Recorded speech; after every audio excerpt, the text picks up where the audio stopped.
Hello' মৰমৰ ছাত্ৰ ছাত্ৰীসকল, আজিৰ ভিডিঅ' ডিছকাছ কৰিম দশম শ্ৰেণীৰ সাধাৰণ বিজ্ঞানৰ প্ৰথমটো অধ্যায় ৰাসায়নিক বিক্ৰিয়া আৰু সমীকৰণ চেপ্টাৰটোৰ MCQখিনি। MCQ সলিউশ্যনখিনি এক্সপ্লেইন কৰি দিয়া হ'ব। আহা আমি ষ্টাৰ্ট কৰোঁ। প্ৰথম কুৱেশ্যনটো হ'ল তলৰ কোনটো ৰাসায়নিক বিক্ৰিয়াৰ উদাহৰণ? ৰাসায়নিক বিক্ৰিয়া হ'বলৈ হ'লে প্ৰথমতে অৱস্থাৰ পৰিৱৰ্তন হ'ব লাগিব। এ নম্বৰত দিয়া আছে গাখীৰৰ পৰা দৈৰ সৃষ্টি, মানে গাখীৰৰ পৰা দৈ হৈছে, ইয়াত অৱস্থাৰ পৰিৱৰ্তন হৈছে নিশ্চয়। বি নম্বৰত আছে আঙুৰৰ কিণ্বন, ইয়াৰো অৱস্থাৰ পৰিৱৰ্তন হৈছে। চি নম্বৰত আছে খাদ্যবস্তুৰ হজম, ইয়াৰো অৱস্থাৰ পৰিৱৰ্তন হৈছে। ইয়াত তিনিওটাৰ অৱস্থাৰ পৰিৱৰ্তন হৈছে, তেনেহ'লে আনচাৰটো কি হ'ব? ওপৰৰ আটাইবোৰ। ডি নম্বৰটো শুদ্ধ উত্তৰ, ওপৰৰ আটাইবোৰ। পিছৰ কুৱেশ্যনটো মেগনেছিয়াম অক্সাইডৰ ৰাসায়নিক সংকেত কি? মেগনেছিয়ামক আমি Mg2+ আৰু অক্সিজেনক 2- বুলি লিখোঁ। এতিয়া 2 আৰু 2 কেঞ্চেল হৈ যাব, MgO মানে মেগনেছিয়াম অক্সাইড।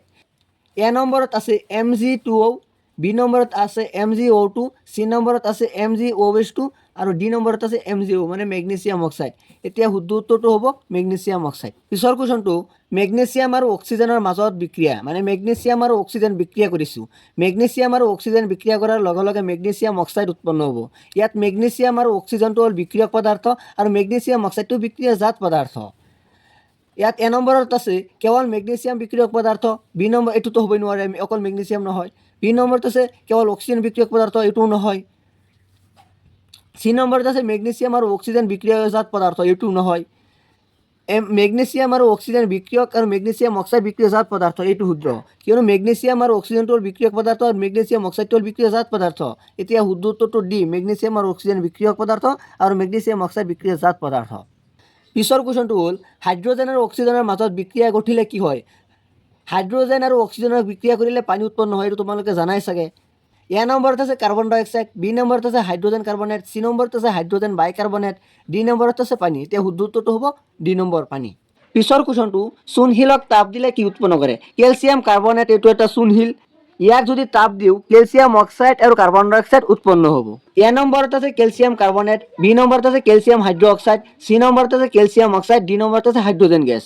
ইয়াত উত্তৰটো হ'ব চি নম্বৰ কেলছিয়াম অক্সাইড, কিয়নো কেলছিয়াম কাৰ্বনেট মানে চূণশিলক যেতিয়া তাপ দিওঁ কেলছিয়াম অক্সাইড উৎপন্ন হৈছে আৰু লগতে কাৰ্বন ডাই অক্সাইড উৎপন্ন হৈছে, এইটো সঠিক উত্তৰটো কি হ'ব? Calcium oxide. পিছৰ কুৱেশ্যনটো হ'ল তলৰ কোনটো বিক্ৰিয়া কলা বগা ফটোগ্ৰাফীত ব্যৱহাৰ কৰা হয়? চিলভাৰ ব্ৰমাইডক যেতিয়া সূৰ্যৰ পোহৰ দিম তেতিয়া চিলভাৰৰ ব্ৰমাইড হ'ব। এ নম্বৰত আছে সংযোজন বিক্ৰিয়া, বি নম্বৰত আছে বিয়োজন বিক্ৰিয়া, চি নম্বৰত আছে প্ৰতিস্থাপন বিক্ৰিয়া, ডি নম্বৰত আছে চাৰণ বিক্ৰিয়া। ইয়াত কোনটো বিক্ৰিয়া আছিল? বিয়োজন বিক্ৰিয়াত আছিল। বিয়োজন বিক্ৰিয়া যেতিয়া চিলভাৰ ব্ৰমাইডক সূৰ্যৰ পোহৰত দিয়া হয় চিলভাৰৰ ব্ৰমাইড উৎপন্ন হয়।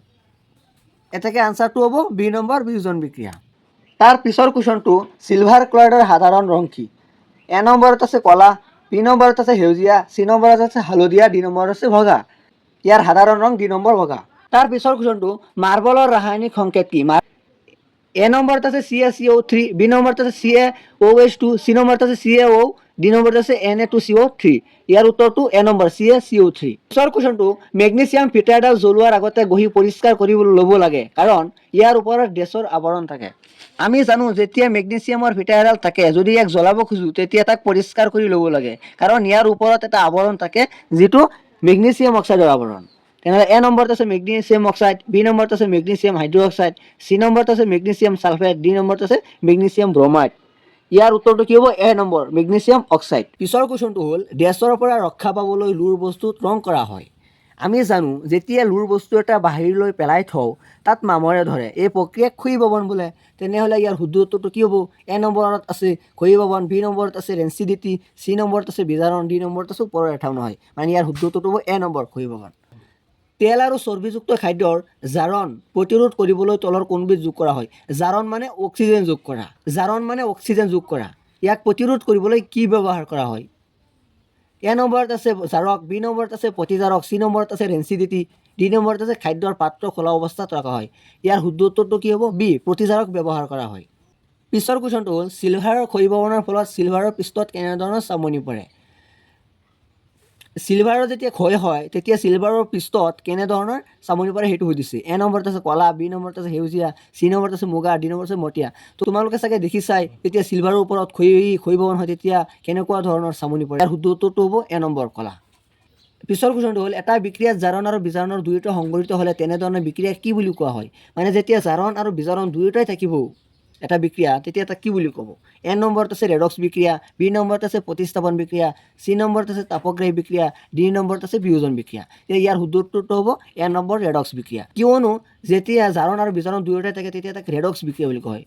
যেতিয়া এটা বিক্ৰিয়াত জাৰণ আৰু বিজাৰণ দুয়োটাই থাকে তাক ৰেডক্স বিক্ৰিয়া বুলি কোৱা হয়। পিছৰ কুৱেশ্যনটো চিপছৰ জাৰণ নঘটিবৰ বাবে চিপছৰ পেকেটত কোনবিধ গেছ ভৰাই থোৱা হয়? চিপছৰ পেকেটৰ বস্তুবিলাক যাতে ভিতৰৰ বস্তুবিলাক যাতে নষ্ট নহয় তাৰ বাবে কি ভৰাই থয়? এ নম্বৰটো হ'ল অক্সিজেন, বি নম্বৰটো হ'ল কাৰ্বন ডাই অক্সাইড, চি নম্বৰটো নাইট্ৰজেন, ডি নম্বৰটো নাইট্ৰজেন অক্সাইড। ইয়াৰ শুদ্ধ উত্তৰটো কি হ'ব? C number nitrogen.